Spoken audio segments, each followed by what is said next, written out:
اهلا بيكم. طبعا احنا دلوقتي في ظل خضم الحرب اللي بدأت دي، واللي مفيش تصريحات اكيدة اذا كان الخمائني تم اصابته ولا لا. بس يا جماعة عشان نعرف فكرة المرشد عند الشيعة الاثنا عشرية، ده يكاد يكون لحد ظهور الامام المهدي المنتظر عندهم.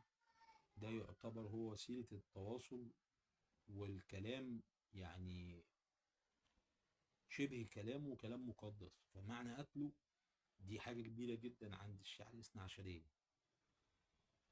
والشيعة الاثنى عشرية مش موجودين بس أذرع إيران، موجودين في كل حتة. والفكرة مش فكرة سياسة بس، لأ، ده في جانب ديني إيماني عقائدي بالظبط كده. عشان ندي تشبيه زي بابا روما الكاثوليك، عندهم بابا الفاتيكان، ده شيء مقدس جدا. فمعنى قتل الخمائني ان احنا هنشوف او محاولة او اصابته او اصابات الصف الاول. طبعا في كلام عن اصابات وزير الدفاع انه مات، ابن جوز بنته بنت الخمائني مات، مش عارف قائد الحرس الثوري مات. فطبعا هي ايران متخربقه، كلها ما كلها مليانه خلايا تجسس، احنا فاهمين ده. ثانيه واحده، فاهمين ده ان ايران كلها مليانه، يعني متخبئه خلايا تجسس. طب احنا دلوقتي كمصر موقفنا ايه؟ احنا من مصلحتنا طبعا ان الحرب دي تقف والتهدئه تتم. بس ايه اللي هيحصل بكره احنا مش عارفين. نتنياهو بوضوح قبل كده قال ان انا بحلم اكون الملك بتاع اسرائيل اللي هيكون دولة من النيل الى الفرات. معنى الكلام ده ان هو بيتكلم عن حرب هرمجدون اللي هتحصل في اخر الزمان.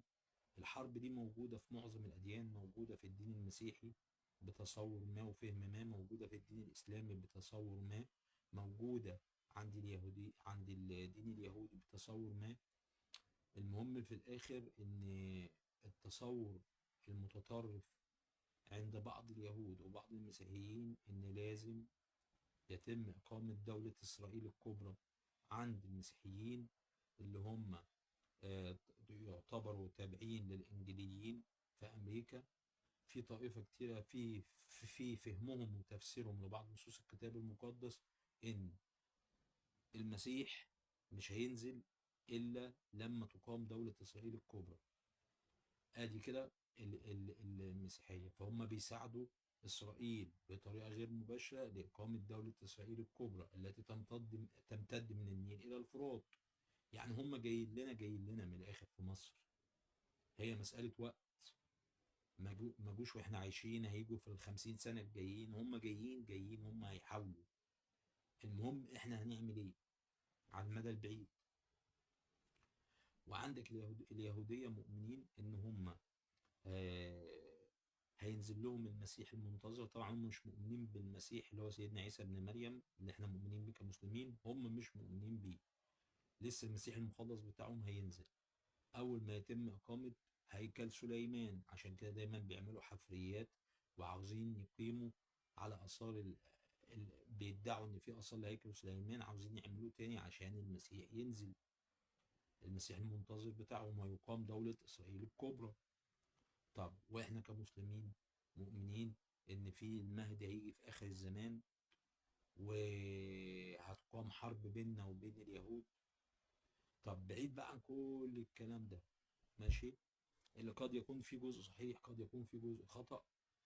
احنا كمصر هنعمل ايه؟ هنعمل ايه في قناة السويس اللي هتبتدي تتعطل؟ لان مضيق هرمز لما هيقفل، هو قفل الب... ايران هتقفله بالالغام البحرية. معنى كده باب المندب هيقف. معنى ان باب المندب يقف ان قناة السويس هتقف.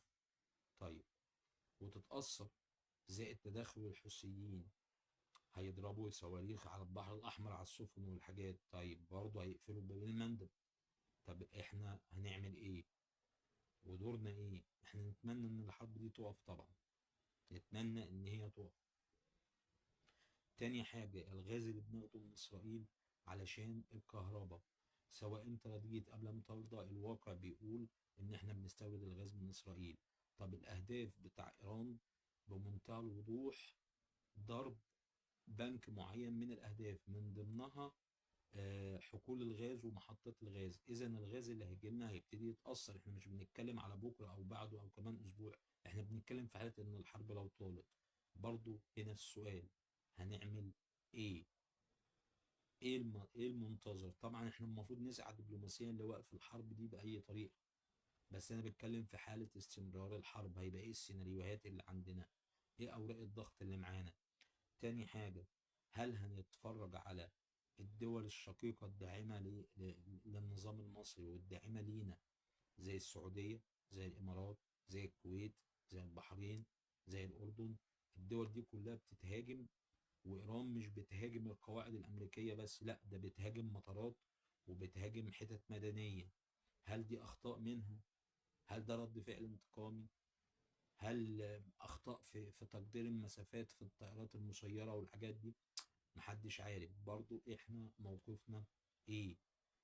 الأموال الساخنة اللي هتبتدي تهرب من أول بكرة من المنطقة كلها ومن عندنا، وبالتالي الدولار هيعلى، احنا هيبقى موقفنا ايه؟ كل دي اسئله لازم النظام الحكومه بتاعتنا تكون مجهزه سيناريوهات في التعامل مع المواقف دي، لان كل ده هيحصل.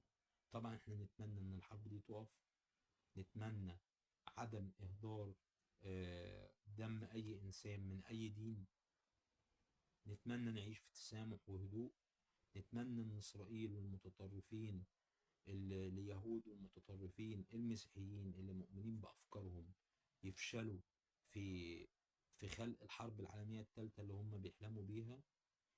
وفي الآخر نقول يا رب استرها على مصر، واسترها علينا وعلى المنطقة يا رب، وعلى جميع خلقك يا رب. تصبحوا على خير.